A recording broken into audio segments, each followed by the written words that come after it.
Olá pessoal, bom dia. Sejam todos muito bem-vindos e bem-vindas ao primeiro simpósio multidisciplinar de infectologia da Lamia. Eu sou Thiago de Oliveira Afonso, sou discente da UFPE e também atual coordenador geral da Lamia. Hoje nós temos a honra de apresentar Camila Dantas, que ela é enfermeira, mestre em saúde pública e atual gerente do programa de IST, HIV/AIDS e hepatites virais da Secretaria Estadual de Saúde de Pernambuco. Hoje ela ministrará para a gente os desafios do HIV no cenário mundial. Espero que todos e todas também tenham uma excelente palestra. E caso vocês tenham alguma dúvida sobre a palestra da Camila, por favor, logo abaixo vocês vão ver que tem um formulário e vocês podem preencher com as suas dúvidas e com seus e-mails para que Camila possa responder. Muito obrigado e espero que todos tenham um excelente evento e excelentes palestras. Bom dia a todas e a todos. Eu me chamo Camila de Farias Dantas, atualmente eu estou na gerência do Programa Estadual de IST/AIDS e Hepatites Virais. Sou enfermeira de formação, sanitarista, mestre em saúde pública, e fui convidada para poder fazer a apresentação dessa palestra sobre os desafios do HIV no cenário mundial. O próprio tema em si, ele já é desafiador, né, mas aí agradecer o convite, né, dessa equipe que está coordenando esse simpósio. Ano passado, acho que a gente teve um simpósio, mas ele se restringiu à temática do HIV e da AIDS, agora esse ano ele foi muito mais amplo. Então, parabenizar a equipe pela organização e agradecer também, né, vou agradecer no nome de Eline, que coordena o programa municipal e é professora dessa turma que está aí mandando tão bem nesse simpósio. Então, vamos lá. Para a gente falar sobre os desafios do HIV no cenário mundial, eu achei bem interessante trazer quais eram as principais metas que foram determinadas pela UNAIDS para o ano de 2020, que é o ano que a gente está vivendo atualmente. Então, uma das principais metas era sobre a redução de novas infecções por HIV, para menos de 500 mil novas infecções até 2020, isso relacionado ao número de casos. Uma outra meta seria em relação aos óbitos, que seria reduzir as mortes relacionadas à AIDS para menos de 500 mil até 2020. E, por fim, a meta sobre estigma e preconceito, que seria eliminar o estigma e preconceito relacionado ao HIV até 2020. E aí, para a gente entender como seriam essas metas em 2020, é legal a gente falar sobre o que a gente teve em 2019, né? Em 2019, o cenário foi que nós tivemos aí 1,7 milhão de pessoas infectadas por HIV em 2019, 690 mil pessoas foram perdidas para a doença, para a AIDS, também nesse ano. E aí o que é uma análise interessante é que esse número de pessoas infectadas, ele foi 3 vezes superior à meta traçada para 2020. Então, a gente ainda está bem atrás do que nós estamos aí almejando. Em relação ao óbito, impressionantemente, né, a gente tem aí uma disponibilidade gigante de tratamentos que são super eficazes e ainda assim ainda se morre muita gente pela AIDS, né? 62% dos novos casos de HIV nos adultos, eles estão globalmente entre populações-chave e suas parcerias sexuais. Quem são essas populações-chave? Essas populações-chave, elas são representadas por gays e homens que fazem sexo com outros homens, por pessoas trans, né, população transgênero, profissionais do sexo e casais sorodiferentes. Então, essas populações, elas acabam sendo mais vulnerabilizadas e estando mais expostas à infecção pelo HIV. E aí a gente tem que mais da metade dos novos casos se concentram nessa população que precisa de uma atenção mais especial e políticas públicas mais direcionadas. Outra informação também muito importante é que meninas, adolescentes e mulheres jovens, elas são responsáveis por 1 a cada 4 casos de HIV na África subsaariana, que é uma região do continente africano mais acometido. E aí, em 25 países, mais de 50% dos adultos, eles têm atitudes discriminatórias para pessoas vivendo com HIV. É muito interessante a forma como a UNAIDS, ela faz a pesquisa, que ela pergunta, uma pergunta assim super simples, que é: você compraria legumes de uma pessoa que vive com HIV? E aí você tem uma ampla resposta de pessoas dizendo que não comprariam. E isso a gente entende que é por puro preconceito e falta de conhecimento, pela forma como esse vírus ele é transmitido. Ainda aí a gente percebe esse gráfico que traz o número de novas infecções por HIV no mundo, desde 1990 até 2019, e esse pontinho aí, acima do ano 2020, é a meta que nós temos. E o gráfico, ele se encerra com uma distância bem grande da meta que foi traçada. Ele vem reduzindo de uma forma muito sutil, né? Nós vemos caminhando. Em contrapartida do mundo, a gente tem o Brasil, que vem aumentando o número de novas infecções. É um caminho que a gente segue numa detecção maior para a gente tentar diminuir o número de casos de AIDS, que é o que nós temos conseguido fazer, né, mas que nós precisamos cada vez detectar mais. Mas o mundo, ele já mostra que ele vem conseguindo reduzir esse número de novas infecções ao longo dos anos. Esses dois outros gráficos, a gente faz uma comparação na linha verde ou azul, não sei como é possível enxergar, dos casos das pessoas de sexo biológico masculino e comparado com o sexo feminino na linha laranja. Então, nós temos aí uma epidemia que acomete mais pessoas do sexo masculino que do sexo feminino. E aí, quando a gente traz a discussão sobre população-chave, né, a gente percebe uma distribuição aí que se concentra em 38% dos novos casos de infecção por HIV na população geral, e 62% nessas outras populações, que envolvem trabalhadores do sexo, pessoas que fazem uso de drogas injetáveis, gays e outros homens que fazem sexo com homens, pessoas transgêneros, e clientes de trabalhadores do sexo e parceiros de população-chave. Então, 62% das novas infecções se concentram nessa população, que aí eu volto e reforço, dizendo que isso é uma linha muito tênue entre uma estigmatização e uma identificação adequada para a gente poder desenvolver políticas públicas que sejam mais coerentes e factíveis, que tragam resultados melhores. Mas, seguindo aqui, eu trago um slide aqui, uma lâmina que poderia se dizer que está bem poluída, mas eu não estou querendo, em hipótese alguma, que se faça uma leitura individual de cada disco desse, de cada gráficozinho desse, mas apenas para a gente fazer aqui uma observação da fatia que beira um verde amarelado, um verde oliva, que se refere à população geral. Se a gente perceber aí dos oito gráficos que eu trago, apenas um único gráfico a gente tem a maior parcela dele, a maior fatia na população geral, que contempla ali a África Oriental, né, e Meridional. Então, o HIV, a AIDS, ela é uma pandemia concentrada, que a gente diz, ele se concentra em determinados grupos populacionais, né, e não generalizada. É generalizada em uma região muito específica do mundo, mas de maneira geral ela é uma epidemia concentrada. No Brasil, ela também é tida como uma epidemia concentrada, apenas um estado no Brasil traz um comportamento generalizado, que é no Rio Grande do Sul, mas nós ainda temos aí esse cenário de epidemia concentrada que nos direciona a desenvolver, né, estratégias de prevenção para grupos populacionais mais específicos. Sobre a expectativa de vida, a gente teve aí esse estudo, né, de Wandler, que ele traz essa abordagem dizendo que a expectativa de vida de pessoas que vivem com HIV/AIDS, ela tem aumentado ao longo dos anos.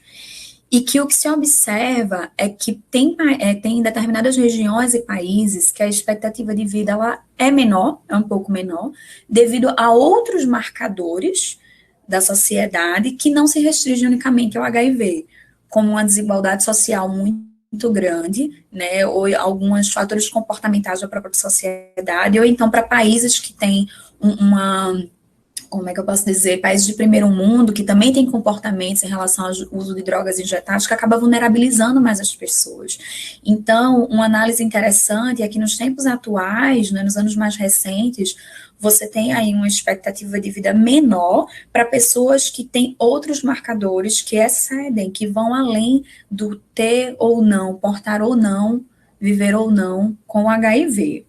Então, isso é uma análise bem interessante, porque pessoas que vivem com HIV, elas podem ter uma expectativa de vida semelhante a de uma pessoa que não vive com. Se ela tem um acesso ao tratamento, as tecnologias, elas são extremamente amplas para a variedade muito grande de medicamentos que são disponíveis, que permitem a qualidade de vida muito grande para as pessoas que vivem com HIV. Então, nós evoluímos muito nesse aspecto.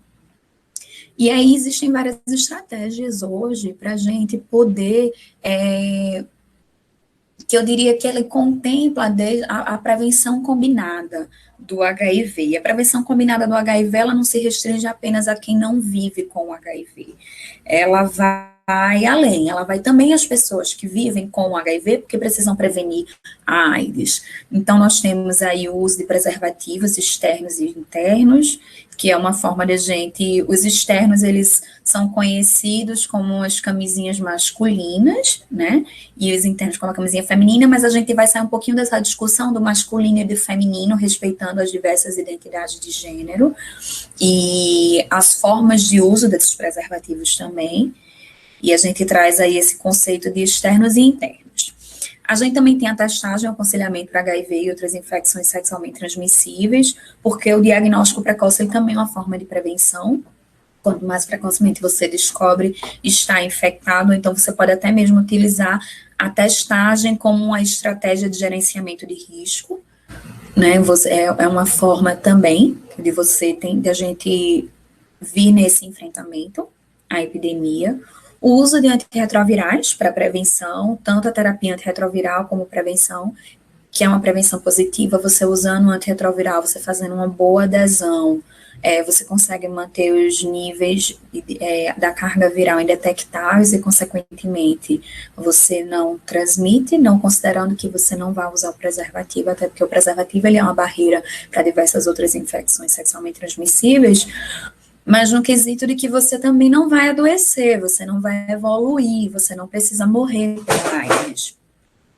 E a gente tem aqui também a profilaxia pré-exposição ao HIV e após-exposição. A pré-exposição, acho que é a tecnologia mais recente, né, que foi trazida aí pelo mundo, ela tem índices muito bons na prevenção do HIV e era direcionada aqui no Brasil para populações-chave, ou seja, populações que são mais vulnerabilizadas para a infecção pelo HIV, e a profilaxia pós-exposição, ela é extremamente ampla, né? O que a gente tem aí como um grande desafio é entender que as pessoas, elas podem ter uma relação sexual desprotegida de forma consentida, e ainda assim ela ter acesso à PrEP, a profilaxia pós-exposição. É um grande trabalho que a gente precisa ter com os profissionais de saúde, no acolhimento dessa população, que acaba por se expor, e também na compreensão e acompanhamento dessas pessoas, e entender em que momento que a gente precisa oferecer a PrEP para essa pessoa, considerando que ela pode usar a PrEP de formas repetidas. Então, assim, é tudo uma análise muito subjetiva, muito centrada no ser, de quem eu estou lidando, com quem eu estou lidando, quem eu estou atendendo, e a gente tentar fazer um gerenciamento de risco mais adequado. Outra forma também, outra estratégia que existe é a redução de danos para pessoas que usam drogas. Aqui no Brasil a gente não tem esse cenário do uso de droga injetável, não é uma coisa comum a gente ter infecções por uso de droga injetável, mas se a gente for lá para a Europa, talvez você vai ver que isso é muito mais comum e muito mais presente. Então, você trabalhar e aceitar que as pessoas usam drogas e entender que você precisa oferecer uma estratégia de tentar reduzir os danos associados a essa droga, também é uma política pública de saúde.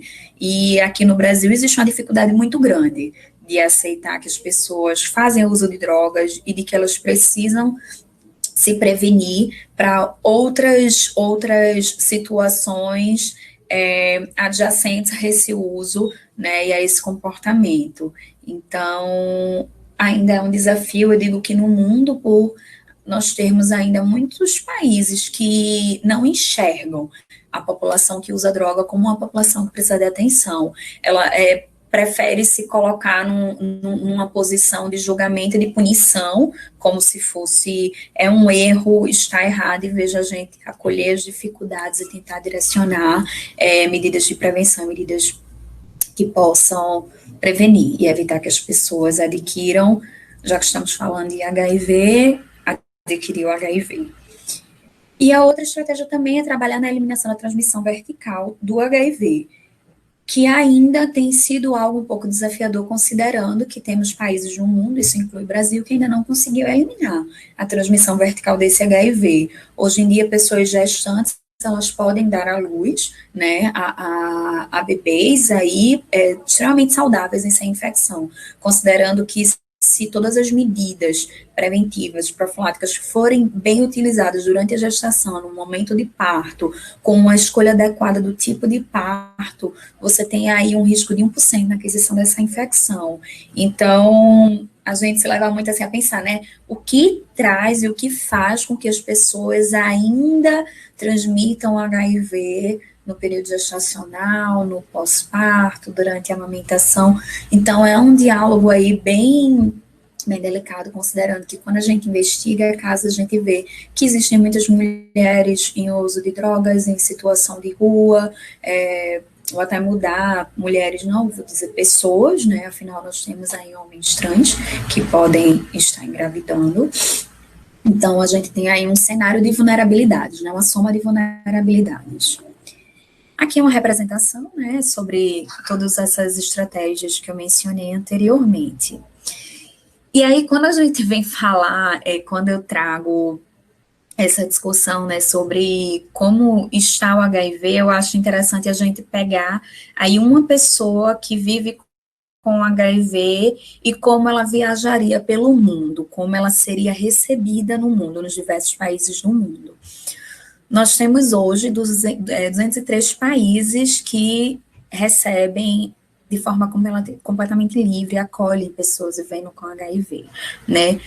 Mas ainda nós temos um número, eu diria, considerável de países que têm algumas restrições, né, para a entrada dessas pessoas. Aí nós temos 18 países que vão ter alguma restrição, alguma forma de impedir a permanência, né, ou a residência de pessoas que vivem com HIV, 11 que eles proíbem a permanência de curta ou de longa duração, e 19 que simplesmente deportam estrangeiros que vivem com HIV ou impedem a entrada deles. Então, acho que quando a gente traz esse cenário, esse retrato aqui do mundo em relação à circulação de uma pessoa que vive com HIV dentro dele, a gente consegue entender que existem muitas barreiras em relação à soropositividade, e isso beira o preconceito.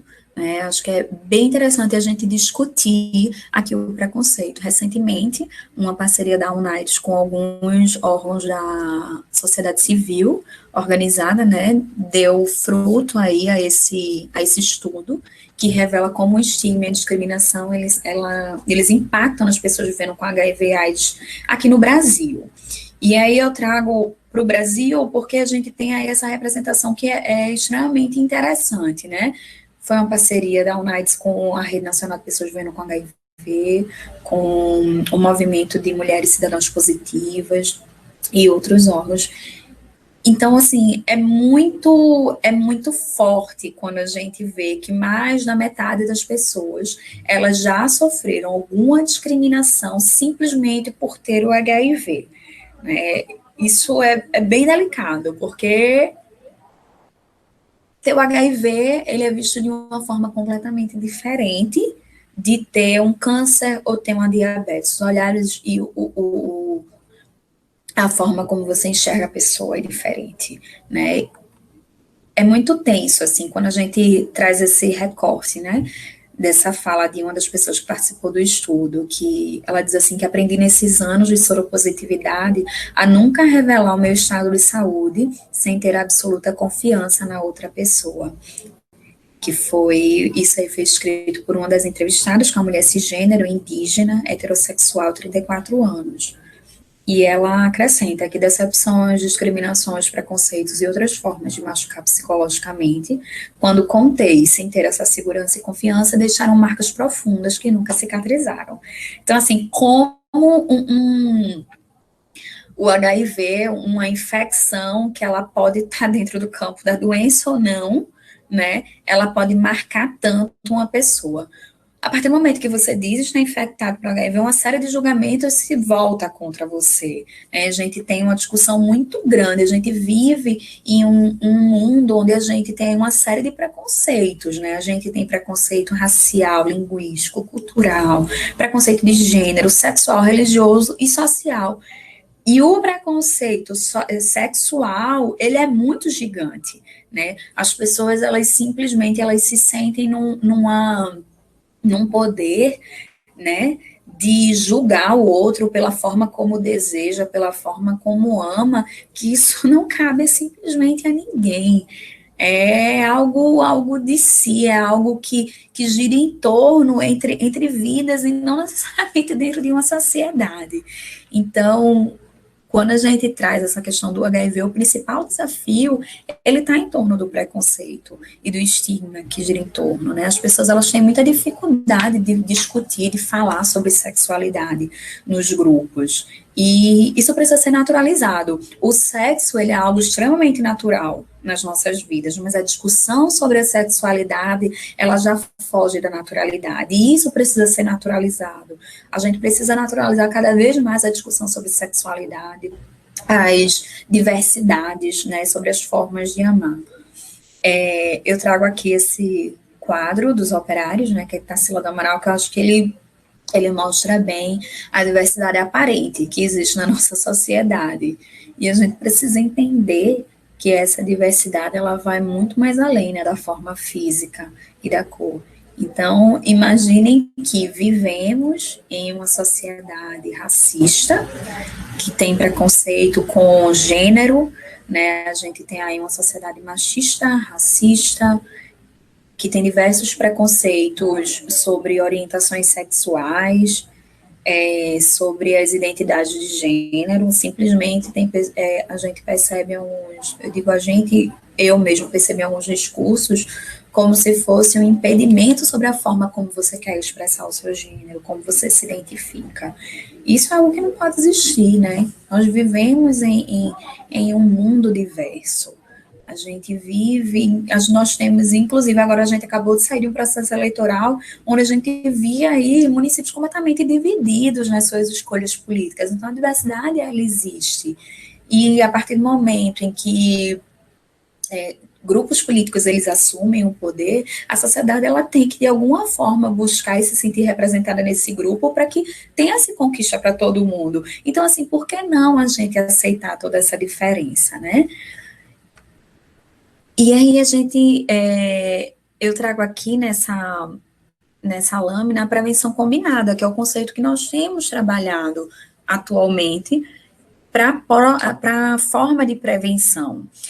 Aquele discurso de que você tem que usar a camisinha, ele está cansado, ele está fadado, a gente precisa associar. A camisinha, ela precisa ser utilizada, sim, entendeu? Mas é só a camisinha que vai trazer algum efeito na forma de prevenção? Não necessariamente. A gente precisa entender os comportamentos, a gente precisa entender a forma como a pessoa, ela transa, como ela se relaciona. Então, eu sempre digo assim, que os profissionais, eles precisam tentar entender como é que a pessoa, ela gosta de viver a sua sexualidade para tentar propor e entender com ela qual seria a melhor forma de prevenção e de a gente fazer um gerenciamento do próprio risco dela.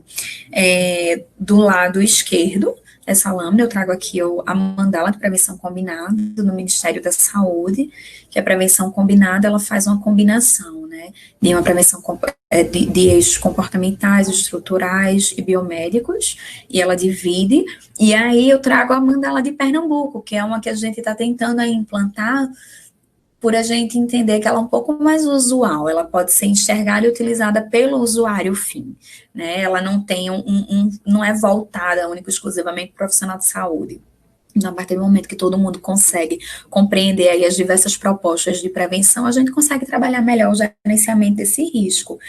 Então, a gente traz de uma forma muito mais ampla. E essa prevenção combinada, ela vai combinando desde a vacinação, né, a gente tem vacinação disponível para HPV e hepatite B, é uma forma também de a gente prevenir infecções sexualmente transmissíveis, as hepatites virais, a gente combinando aí com o uso de preservativo, com a redução de danos, com profilaxia pré-exposição, pós-exposição, adesão ao tratamento, caso você já seja portador, pessoa vivendo com HIV, o acesso, é impossível a gente enfrentar essa epidemia se a gente não garante acesso ao tratamento e faz o acolhimento à população que precisa, né, entendendo que a população ela é diversa, a gente também precisa ter diversas formas de acesso, a gente precisa sair um pouco desse padrão e o que é desafiador no sistema de saúde hoje, a gente tentar sair desse padrão de atendimento, né, compreendendo que os horários, eles são diferentes, a busca, eles são diferentes, a identificação com o profissional, ela precisa existir, então, isso é muito desafiador. E aí, eu recomendo muito, né, para a gente poder finalizar aqui essa discussão, esses 2 documentários. Eu acho que são documentários muito ricos, que a gente consegue entender bem nesse Fogo nas Veias, que os 2 estão disponíveis na Netflix, tá? Que ele é um documentário que ele traz o acesso à terapia antirretroviral e como ela funciona em diversos países do mundo. E aí a gente vai entender o mérito que o Brasil tem dentro desse contexto mundial por oferecer o tratamento único e exclusivamente pelo SUS. Por isso que a gente precisa defender o SUS, a gente precisa fazer com que ele se mantenha, que ele se sustente, e a gente precisa lutar por ele, porque é graças ao SUS que a gente tem tratamento, terapia para todos, né? E aí também a gente vai para o contextos municipais e tentar ampliar e abrir as portas cada vez mais, para que essas pessoas elas consigam chegar e ter acesso à terapia. Então, é um documentário extremamente rico, mostra a questão da diferença de custos do tratamento, a luta da sociedade civil para acessar esse tratamento, a forma como tudo se desempenhou. E o Brasil, ele era muito recente no cenário e ele já teve conquistas muito mais céleres do que em outros locais, né? A gente vê aí os Estados Unidos, o tratamento ele é pago e ele é caro. Aqui não, aqui as pessoas elas têm acesso e ele é gratuito, considerando que todos os cidadãos eles cumprem com suas responsabilidades fiscais, né? E o outro é um documentário brasileiro, que é o Carta para Além dos Muros, que traz o curso, né, dessa epidemia aqui no Brasil. E aí é extremamente emocionante, tocante, esse documentário. Eu acho que ele é muito rico, porque ele consegue ser um documentário, ele traz um peso histórico muito grande, né, político também, com muita empatia. Ele consegue tocar nas nossas emoções e fazer com que a gente saia dessa posição de ser julgador para ser um ser mais empático, que é o que a gente precisa ser. Então, eu reforço, né, que o principal desafio aí do HIV no contexto aí, no cenário mundial, é a gente romper com as barreiras do estigma e preconceito. Se a gente conseguir cumprir com isso, eu acho que a gente tem muito mais ganho, porque o que mata mais nas pessoas que vivem com HIV não é a AIDS, é o preconceito e é o estigma que gira em torno disso. Muitas pessoas, elas deixam de buscar o serviço de saúde por ter preconceito com a doença, com medo de ser descoberto. E a gente precisa acolher, né? E sair desse cenário, desse campo de dizer que a pessoa que pegou o HIV, ela é responsável por isso. Essas coisas acontecem, nem sempre a gente tem situações e cenários de responsabilidade ou de irresponsabilidade. Então, o acolhimento, né, das diversas formas de amar, de desejar e de sentir prazer, precisa acontecer para que a gente consiga discutir melhor a prevenção do HIV, da AIDS, e trabalhar um bom gerenciamento de risco, que eu volto a dizer, é a estratégia essencial para a gente evitar e prevenir o HIV. É isso, muito obrigada e um bom simpósio a todos.